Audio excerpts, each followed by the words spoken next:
Like Lottie Dodd before her, Canadian Bobbie Rosenfeld thrived upon the benefits of early sporting amateurism.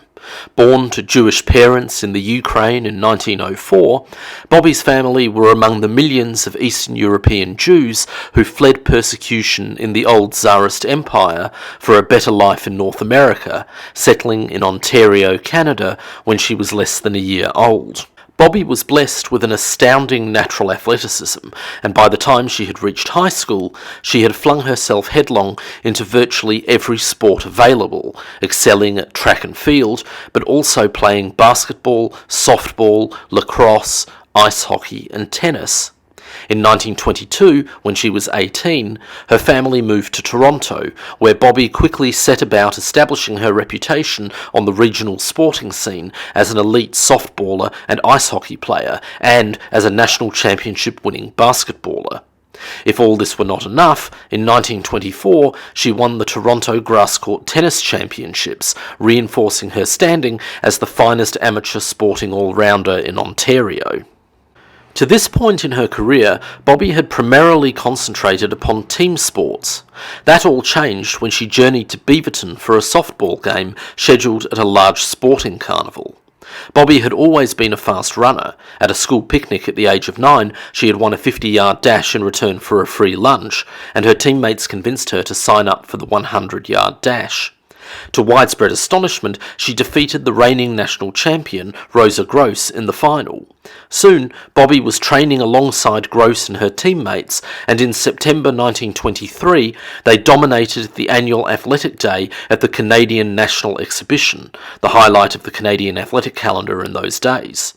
Bobbie beat out Gross for the gold and later joined her teammates in defeating a highly fancied American relay squad from Chicago, to the ecstasy of the patriotic crowd in attendance. Bobbie's achievements at this meet made her a national star.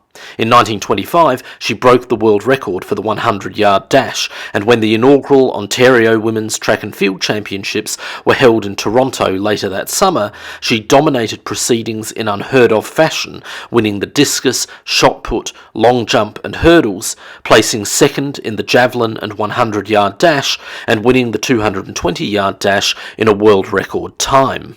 The next step for Bobbie was international recognition, which she duly attained at the Amsterdam Olympics in 1928. These were the first games to which Canada sent a women's team, and Bobbie became part of a 6-woman track and field squad that would pioneer Canadian women's international sport, achieving legendary status as the Matchless Six for their collective dominance of the games. 5 track and field events were open to female athletes, and the Matchless Six walked away with 3 gold medals and 1 silver. Bobbie came second in the 100-metre final, catching the leader, Betty Robinson of the United States, on the line, only to lose in a photo finish. She backed up her performance with an exemplary act of sportsmanship. Jean Thompson was the middle distance runner of the Matchless Six, but was carrying an injury and was unsure if she would be able to race.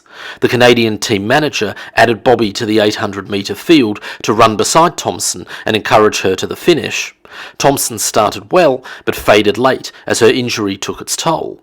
3 other runners passed her, and Bobbie could have done the same, but instead chose to usher her teammate to a 4th-place finish, finishing directly behind her.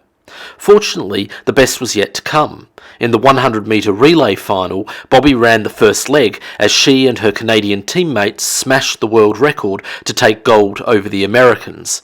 Their victory punctuated a magnificent Games for Canada and culminated in the Matchless Six receiving a ticker-tape parade through Toronto upon their return home, cheered on by a crowd of over 200,000. In the wake of her Olympic triumph, Bobbie returned to playing softball and ice hockey, but a crippling bout of arthritis brought her sporting career to a premature end in 1933. This setback, however, merely provided her with the opportunity to undertake new challenges. After a brief and highly successful period as a coach, Bobbie transitioned into sports journalism. In 1937, she joined the Globe and Mail, writing exclusive columns on both men's and women's sport, originally entitled Femme Sports Reel, then Feminine Sports Reel, and ultimately just Sports Reel. This titular progression entirely reflected Bobbie's fierce desire to improve the lot of female athletes and counter the slew of long-held sexist assumptions surrounding women's sport. Through her articles, she eloquently sparred with those numerous male sports writers who mocked the credentials of female athletes. Perhaps most memorably, she responded to one colleague who claimed, "I have yet to see a young woman come even reasonably close to the standard set by the average male," with a polemic railing against the negative characterization of women's sport, her riposte kicking off with the clarion call, "Athletic maids to arms." Throughout her distinguished career, both on the field and with the pen, Bobbie openly challenged societal convention, fiercely defending the supposedly unladylike traits of female athletes, especially those like herself who were lambasted by patriarchal society for their tomboyish appearance. She also, by the standards of the day, took the courageous step of living openly with her long-term same-sex partner. As her former journalism colleague Robert Fulford recalled, quite often her roommate would come to the sports department to pick her up at the end of the day, and she would spend time talking there, and it was no question they were a couple. Throughout her journalistic career, Bobbie worked tirelessly to promote women's sport in Canada, becoming a role model for consecutive generations of female athletes, notably those hailing from working-class backgrounds like her own. It may come as no surprise that she was adjudged Canada's Female Athlete of the Half-Century in 1950. In 1978, 9 years after her death, the Canadian press acknowledged her equally impressive career as a sports writer by naming their annual award for Female Athlete of the Year the Bobbie Rosenfeld Award. In 1991, as a means of preserving her legacy, the City of Toronto opened the Bobbie Rosenfeld Park in her honour.